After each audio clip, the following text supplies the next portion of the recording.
Right there. Right there. So as we continue the universal spiritual laws of our divinity, the next law we're going to dive into is the law of correspondence. As it is on the inside, so shall it be on the outside. So what does this law mean? We think of correspondence, we think of communication, right? But we think of communication with each other. Is that the first thing that came to your mind? Sure it is. But what about communication with ourselves? This is what this law is all about. Communicating with ourselves. How can you possibly communicate with anyone else in a spiritual, loving way if you are not communicating with yourself from that same spiritual love? Would it be real? Would it be genuine? Would it be authentic? Or would it just be something that you're just doing because that's what we're supposed to do? That's how we're supposed to act. But as you're doing it, is it a reflection of what you feel on the inside of yourself? These are really deep questions. Questions that we need to ponder. The only way that we are going to evolve spiritually is to go within. So that's what we're going to dive into today. Life is just a mirror of what you see out there. You must first see inside of you. Now, a lot of us aren't going to like this. I don't like it either at times. When things are happening in my life and I'm thinking, I'm creating this? No way, Jose. But it would not have appeared in my reality if it was not reflecting from what was going on inside of myself. That is a law, guys. And until we get to a place of accepting that, we will not evolve spiritually. We will stay stagnated in the materialistic, physical self. Now, is this always comfortable? No. And I would even say here, HE double hockey sticks to that one. Absolutely not. But you have to be ready, right? Are you aware of this truth? Ask yourself, are you aware of it? Because until you become aware of it, you will not find the willingness to start diving within. Because that's, a lot of times, it's not a pretty place, is it? It doesn't feel so good. There's a lot of pain that a lot of us have inside of us. A lot of struggles that we have layered one on the other through our lifetimes. So going within takes a courageous soul to become willing. But the willingness, once you get to that willingness, you will be helped by the universe, by spirits. Because all you have to do is have that desire. That's all you need is the desire. Because that desire creates a vibrational frequency that starts uplifting you and assisting you. So if you're not willing, that's okay. Keep showing up. Keep being around people who are doing the work. And their vibration will affect you. So a lot of people say, well, I don't feel that way. I don't want to be around it. I can't. If you're not around it, you will stay where you are at.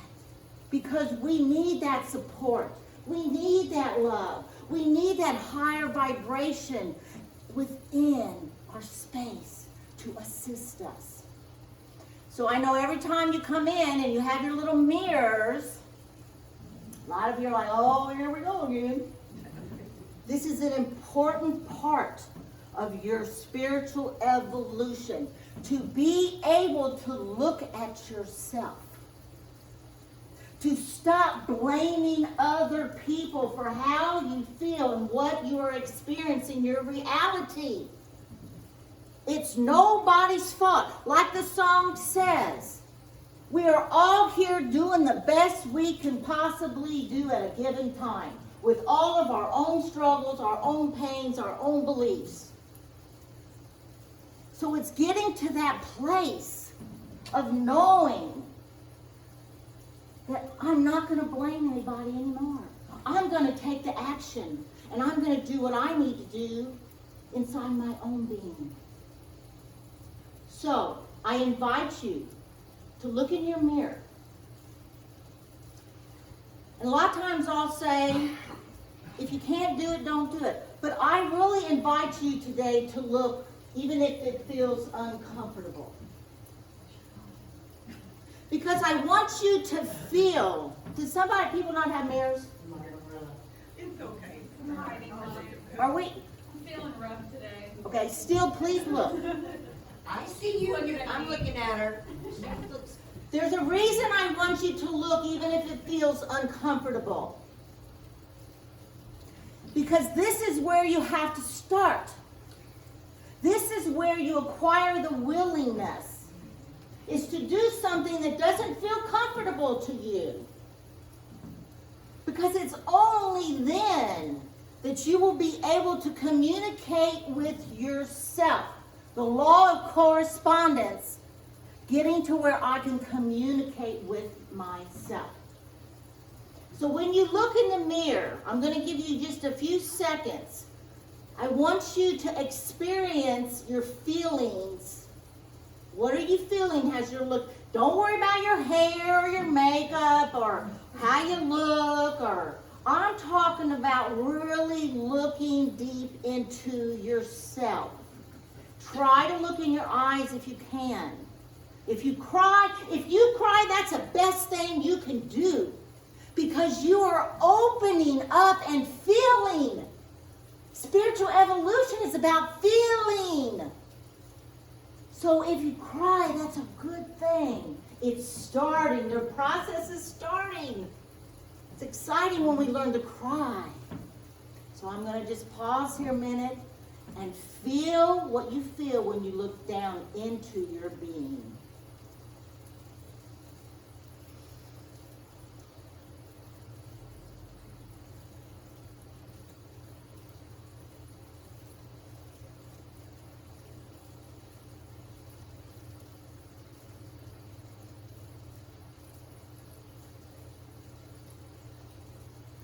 Now you can put your mirrors down.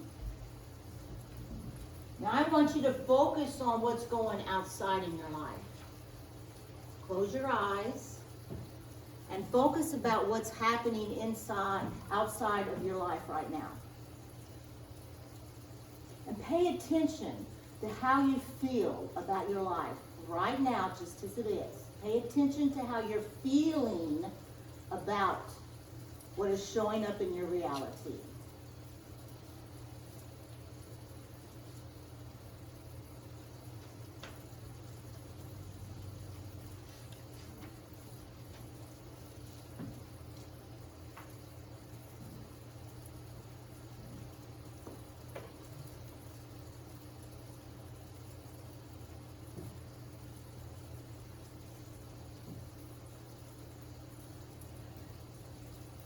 Now, how did that compare with your feelings when you looked in the mirror?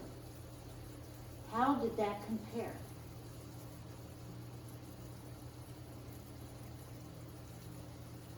Were they similar? Did you have the same feelings when you looked within as when you thought about what was showing up in your reality? That's where we begin. Look for the answer inside your question. Okay, so now you've kind of aligned yourself with how you're feeling inside and what is happening in your reality and the similarities of those. So now this is the time we want to start questioning this. Asking yourself these deep questions of why. Why am I feeling this way? What in my life has created my reality outside of myself? I've always had this struggle with financial security in my life. And when I went within to find out why the outside of my life was showing up as this lack, I started asking these questions. What caused this? And this means going all the way back through your life. Because your subconscious mind is holding everything. Like I always say, the good, bad, and the ugly. It is holding every single thing. And it comes out of your subconscious mind to say, hello, here I am. What are you going to do with me this time? We're going to take a look at it. Am I going to try to change it? Or am I just going to push it away, pretend like I'm not feeling this, and hopefully it'll go away? It will never go away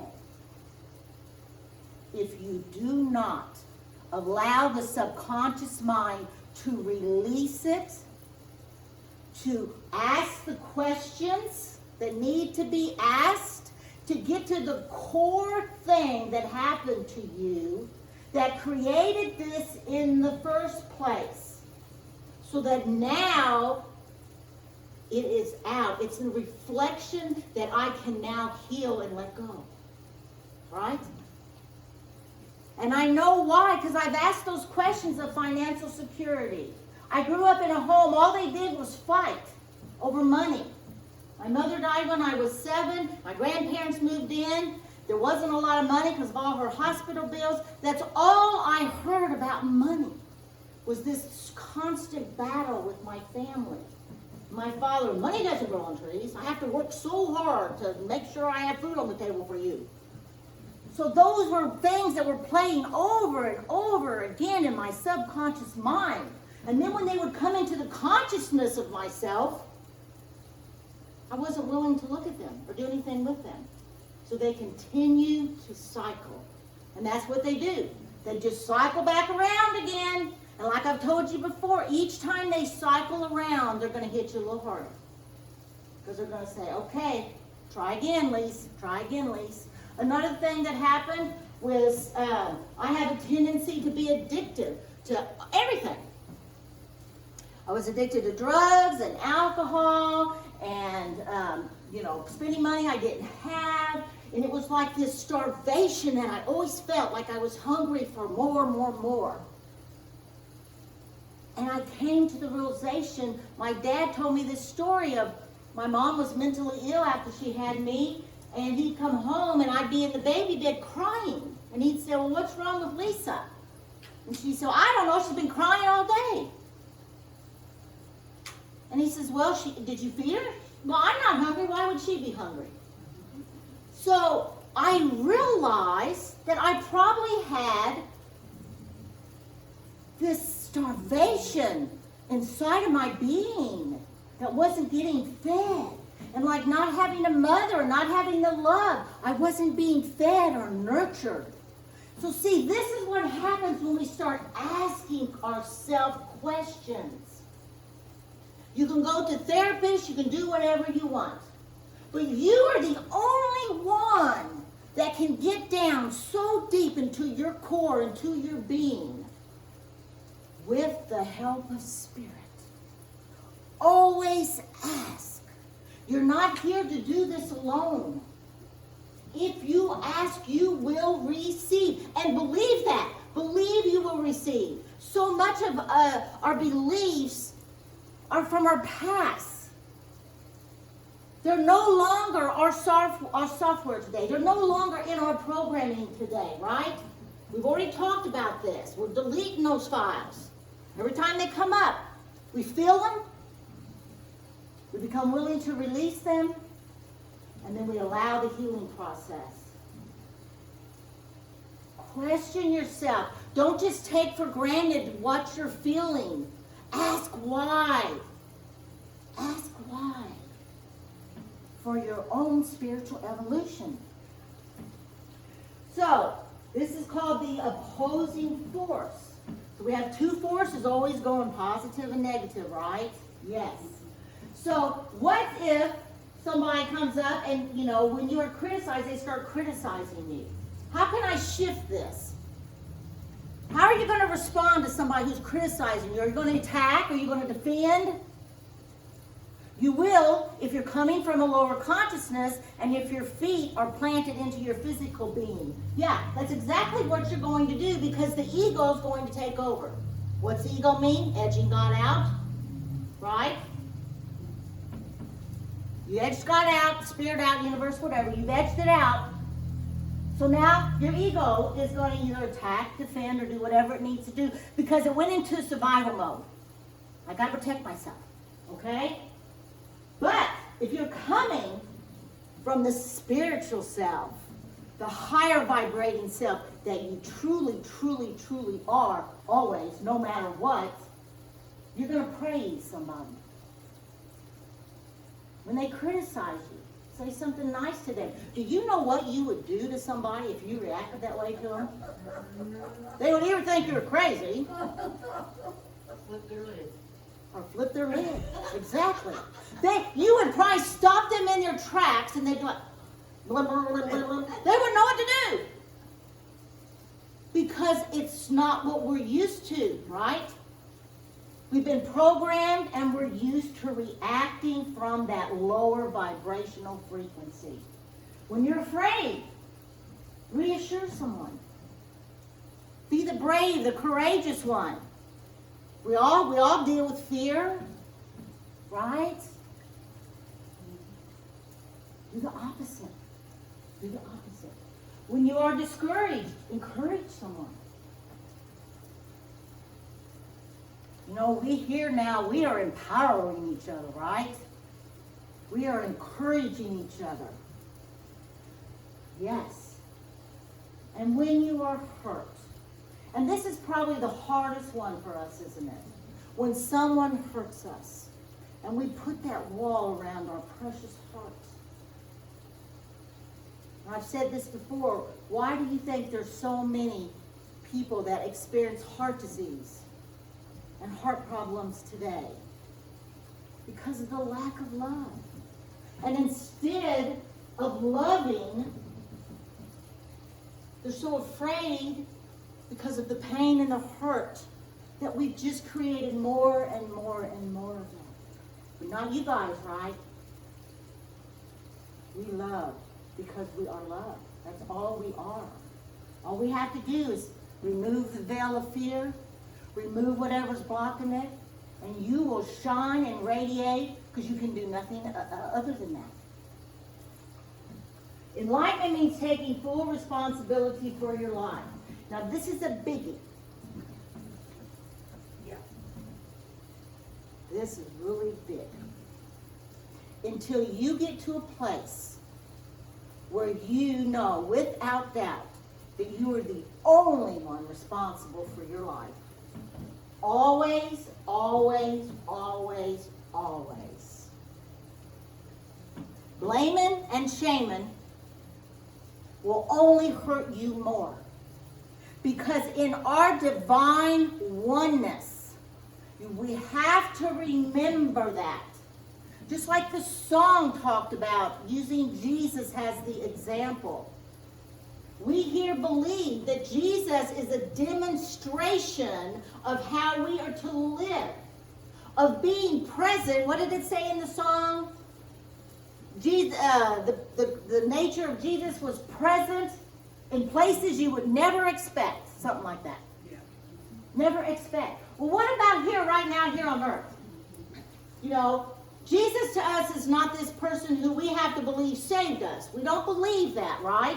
Jesus was an example of how to live our life. Get out there in the gutter with all of it.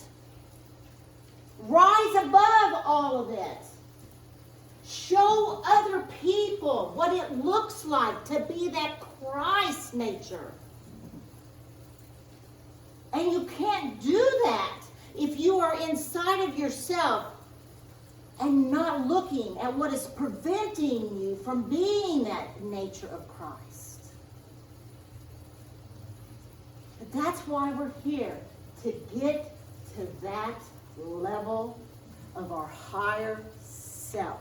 And we have been given the tools and the examples to do that. Right? And when we take responsibility, you gain a power. And I can't describe it to you because when people used to say this to me, I used to just get like so angry at them because it was just where I was at the time. Don't tell me this happening and I'm responsible for it. But once you start looking within and you see what has created your reality, and you start doing what you need to do to heal from that, to reprogram yourself, to uncover the radiant light of the world that you are, you will understand this. And that comes through spiritual understanding. On earth as it is in heaven. On earth as it is in heaven.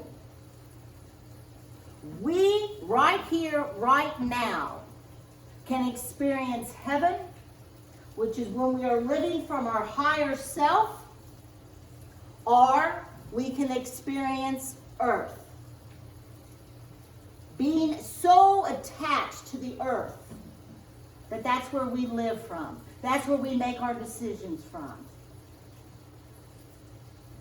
But I know you Unity True students choose to live from heaven, from the higher self. That's why you show up here on Sundays. That's why you come to the energy circles, so that you continue to stay in that higher vibration. Because the more you stay there, the easier it becomes. It's practice, just like anything. Everything's practice and everything's a process. And if you're not putting the action work to it, as our fifth principle states, we now put it into action, right? Then you will stay attached to the earth and all of its drama and all of its chaos. All of this is going to keep going on out here, guys. This is life. We're here learning what we need to learn, and that means every single one of us are going through that process. And we're all going to be at different levels in that, and that's okay. We love no matter what. No matter what. No matter what. And you will get to the higher self, because it's the only thing you can be. So I've got in your bulletins, I'd like you to take these out. And I really invite you to take this home. This is a beautiful, beautiful affirmation to take with you every day. And remember, your words, your feelings, your thoughts, they are vibrating out into the universe, saying, this is what I desire. This is what I desire. So if we start our day with a beautiful affirmation like this, nothing will happen but good. So let's read this together. Infinite Spirit, open the way for the divine design of my life to manifest itself now. Let me see clearly the perfect plan.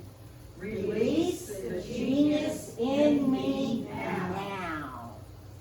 So I invite you to start your day with this, end your day with this. Because you're saying yes to the universe. Yes, this is my desire. Yes. And in so asking, what happens? It is given. Amen.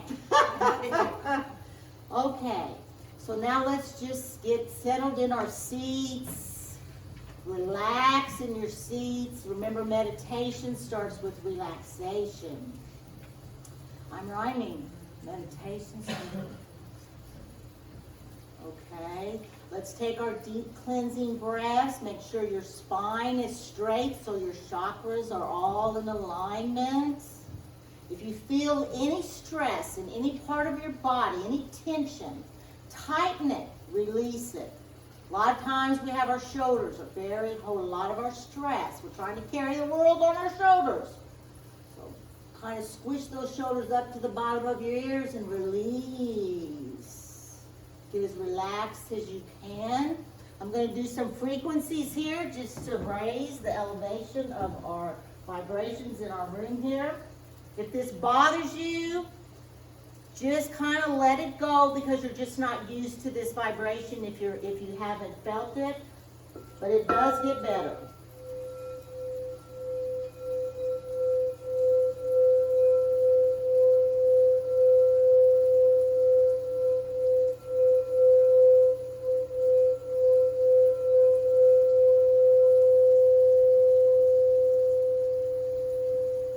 Enjoy your meditation.